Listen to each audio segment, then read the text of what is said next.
session, the participants shall have discuss education, training, and experience, or ETA, and performance as criteria for reclassification of position. Apply the use of increments, table, and rubrics in assessing the ETA qualifications of applicants, and computed accurately the performance rating of applicants for reclassification. Next, muna siya ang ato ang starting point for assessment process. So start, mo dayon ni siya, qualified ba ka? I-assess pa na. Kinsay mag-assess una? The principal. No? Waadto sa principal. Kay gitrain naman ni as assessors, tan-awon na mo ang inyong mga documents. Muna po na kung ikuan sa mga teacher, nga time to time, kung na sila mga training, nagpakuan mo portfolio nila. Nandito ilahang education, sa ilahang undergrad. Kung na sila MA, ilahang kong MA, ibutan na dito. Ibalik photocopy lang. Kaya naman, at least mahibalan na nato kung unsa pa'y kulang ninyo. Time to time, panalitan ko na may training. Mga certificate ninyo, i-photocopy, ibutan na yun dito. Kaya usahay na ba? Kita, burara kay tanong. Kaya naman, di ba bitaw ko magpa-promote? Isang asa na lang na yung ipang butang ang mga certificate. No? Pag magpa-promote na, dito na dayon hapwa tanan. Pati kaluluwa na to, ihapwa. Asa na ganito, basta nag-training ko. Muna dayon na. So, then, submit. Asay submit dito sa DO. Kaya ikuan pa man na. Tanawon dahil na sa DO kung qualified ba mo or dili. Kung qualified mo, makadawat mo o text or email nga qualified mo for assessment. No? Kung wala mo makadawat, mo na'y video ang inyong mahitabo. Mo nang diri rin yung mag-focus. Kaya mo, anak, dahil ko, kaya naramadali ako mga strict answer. Okay? Performance requirements evaluation.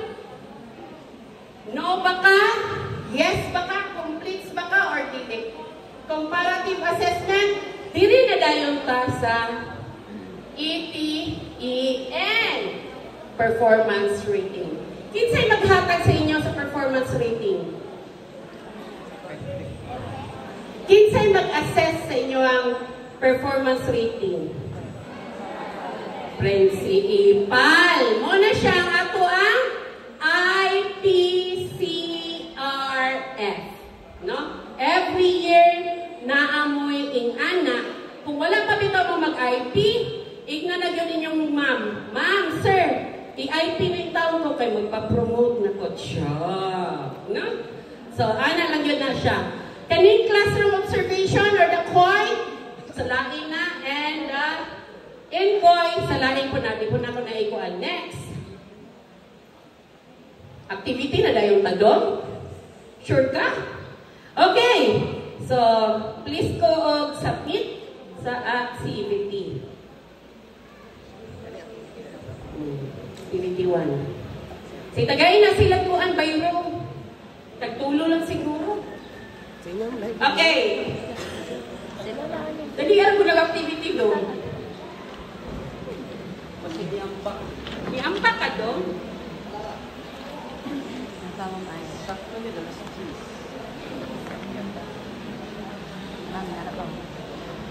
Ay, napay sobra. Thanks. Okay. So, ang start na to is qualification standard, which is the QS evaluation.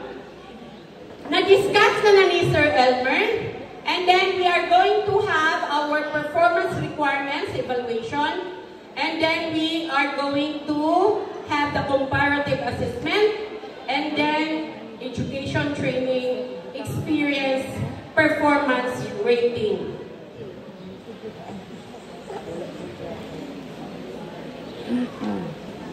The problem is, okay, hindi siya makita.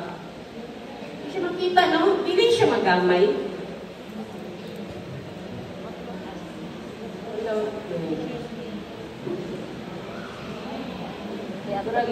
Ano siya po?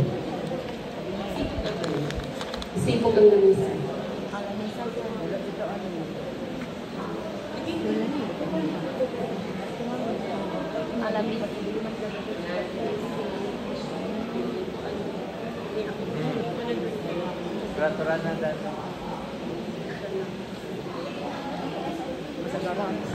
Okay.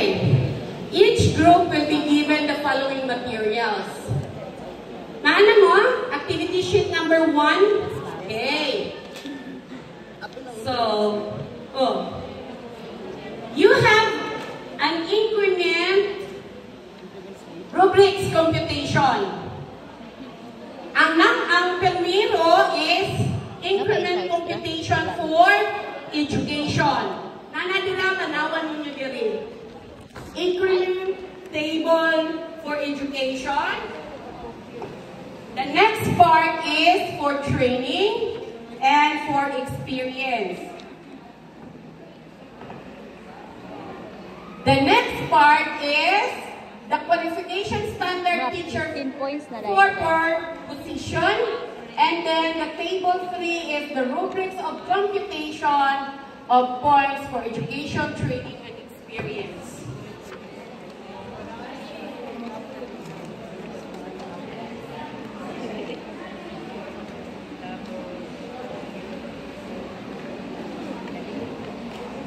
Sama na siya. Muna ang akong gihatag sa inyo, ha? Lantawon na to kung asa ang kuhan. Sige. For education lang sa tahan, before na to ikuan ang number 1 nga activity. Diri sa kilid, naana mo kaning rubrics for computation. Okay. Sa page 1 sa ta, kaning sa kilid nga na T2 and T7. Nakita ninyo? Kanang gisulat dira, T2 and T7. Asa siya na phone? Sa number level 6. Meaning to say, if you are graduate only in your undergrad, meaning to say, ang level of education ninyo nga increment is na 6 points. So, kanang 6 is standard na siya. Again, ang 6 kay standard. Unsa gay ng 6? Standard. Standard na siya for education. Okay. For teacher 2 to teacher 7. Pero pag master teacher 1 to master teacher 5, kay 5 naman karon ang master teacher, no? Ala, appeal din doctorate. So, ang iya pong standard is, pila? Pila? 21. So, lahira yung kayo, no? Dako yung kay diferensya. Makita yung dayon nato nga dako kay diferensya from teacher to master teacher. Pila ganito sa teacher 2 to teacher 7 na standard? 6. That is the increment level standard for teachers. For master teacher 1 to master teacher 5, pila standard? 21. Increment level standard for master teacher 1 to 5 is 21. You always subtract the level increment standard into your points. Nakuha na to. Sige. For example, graduate lang ka for your academic. No, naka ng undergrad. So, then 3 years na kagatudlo. Are you eligible to will be promoted to teacher 2? Yes or no? Yes. 1 year. Teacher 2 naman. I think 3 years naman kasi may experience. Sige, ako lang naikuan pa. And then, next. Ako lang nakuran kayo, yun niya mo, saan man na mo may pag-answer ni Juan? Na wala pa man na-discuss. So, sige, na lang sabta. Okay. So, ibalik sa Dodong. I-up lang.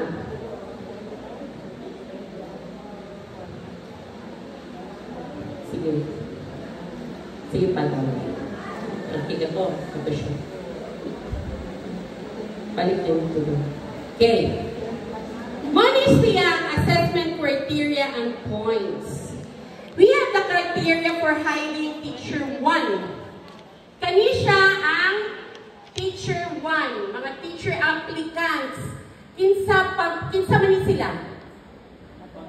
Mga bago na to nga magpa-hire sa DepEd. This is teacher 1. Pareha ni Sir Dominic, nag-apply pa na siya. Kay COS na nako siya, no? So, sige na po na siya ga-apply. So, muna ang criteria nila. But, dili naman ta mag-apply pa, nag-apply pa ta sa reclassification for promotion. Muna dayon ni ang atua. No?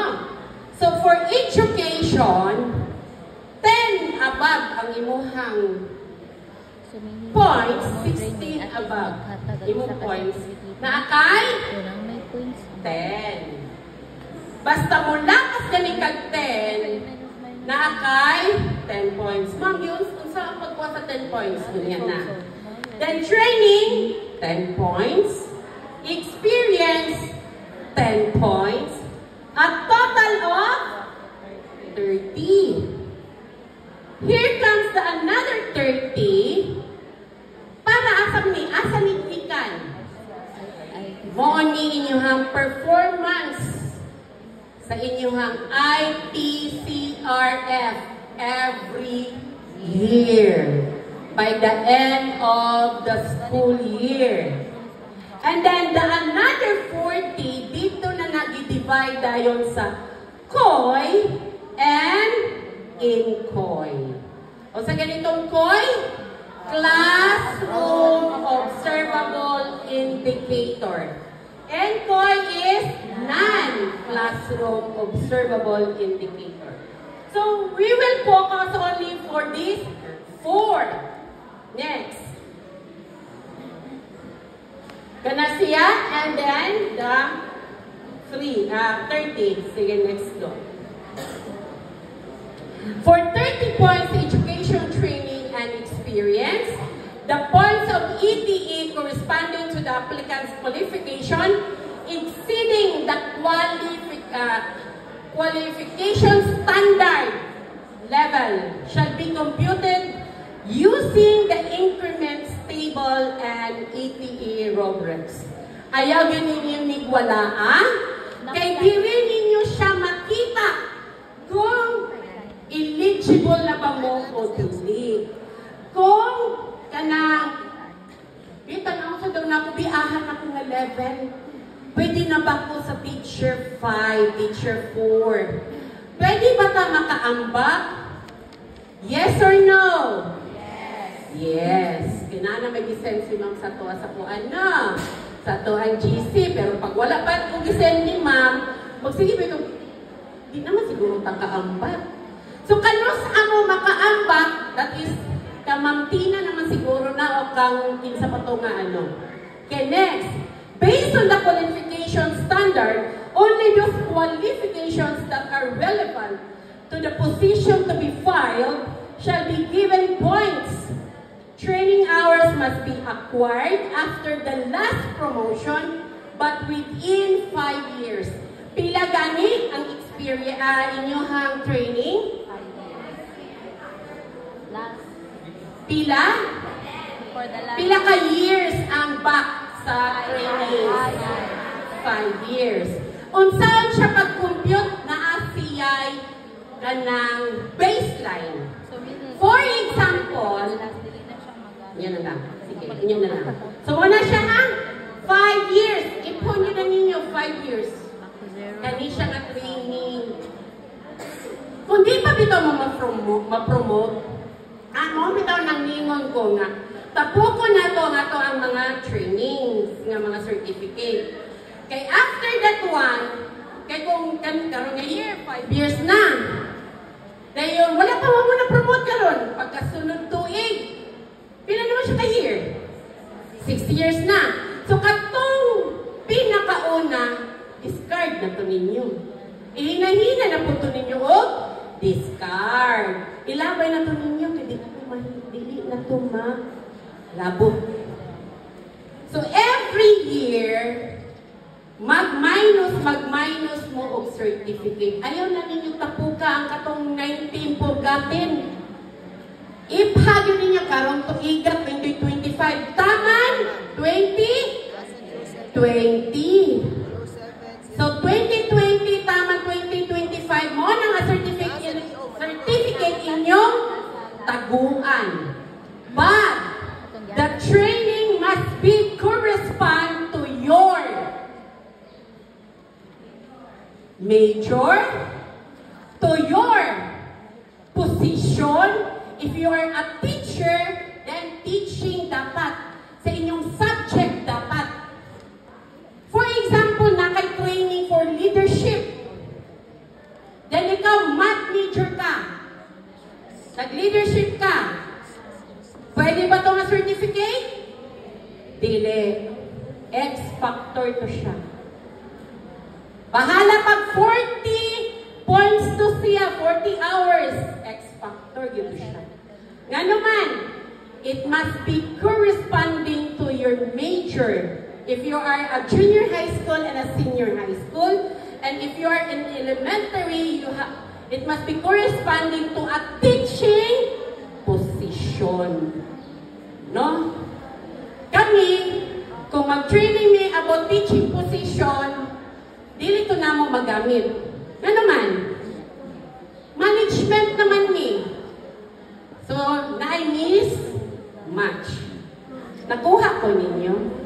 So, ayaw na ninyo tagain ni o ganang certificate nga dili correspond sa inyong mga position karon. Clear na tana ha? Clear. Sige. Increment table.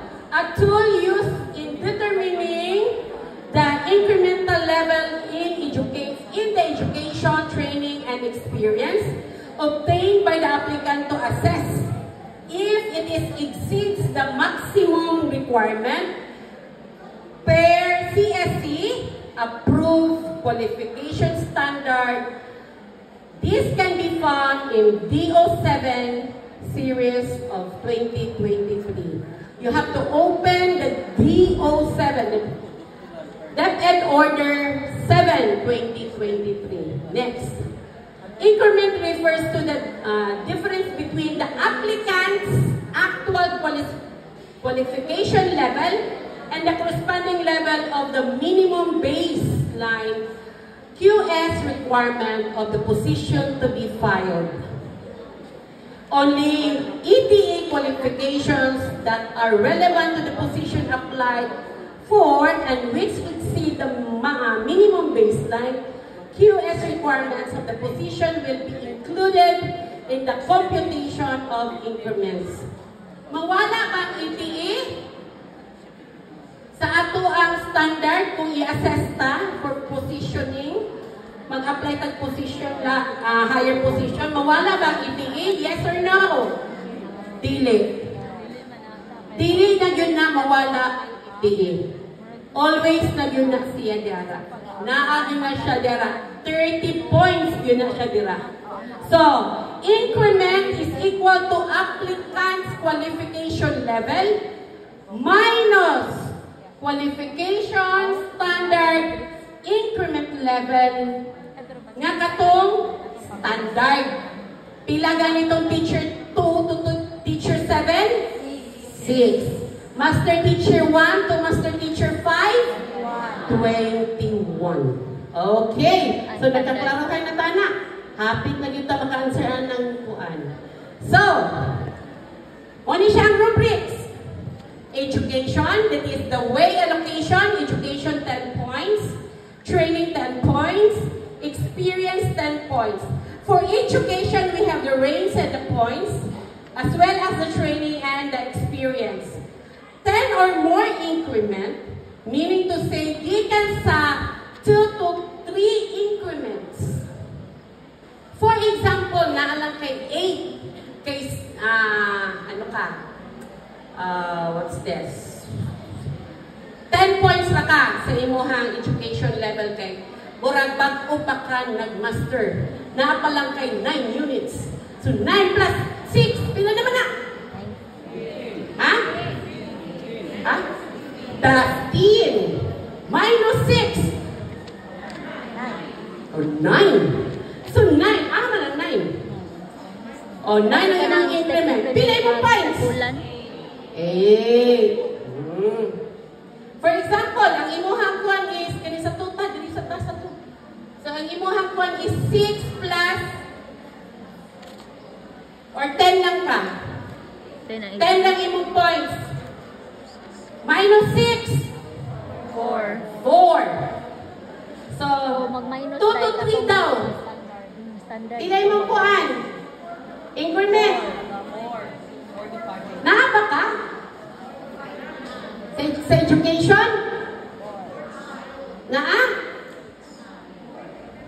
4 to 5 increment. Wala. Education lang sa ta.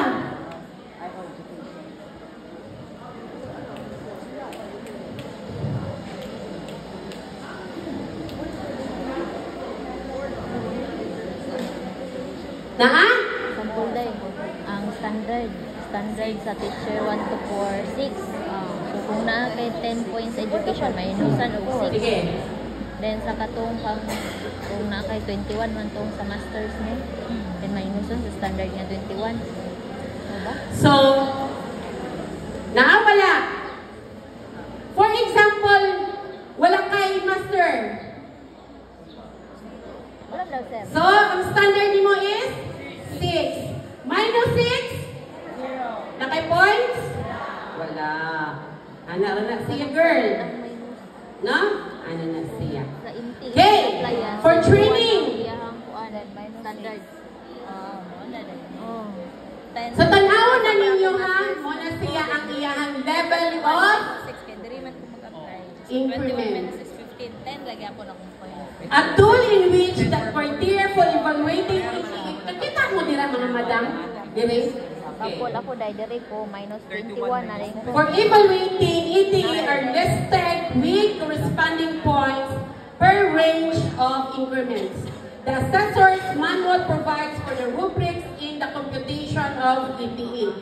Kanisiya, nanami siya formula daan dito sa division office. Na ay mga adas dito or AO nga, pag may na dahil ng assessors ni mo, okay, education, ay master, graduate, may na sa 21, o 10 na rin nakagawas dito. Diretsyo na na, kailangan na sila, na sila dito din. Pag pindot, ana nila, mo, gawas na dahil na 10, 10, 10, whatever. Next. Ha? Sige. So, since kabalo na mo, kabalo na ta, tanaw lang na to diri. Okay. Ito sa activity 1 ito. Nila dahil sa mga panel dahil. Okay. Katong ALS, ang levy. Okay, we have here the activity 1. So, kinsa na ang activity 1 nila? Okay. Teacher J is a senior high school teacher 3 of Green Garden National High School teaching social science subjects. His area of specialization is his baccalaureate degree. He was appointed as Teacher 1 on June 7, 2010 and was promoted to Teacher 3, Senior High School on June 5, 2017.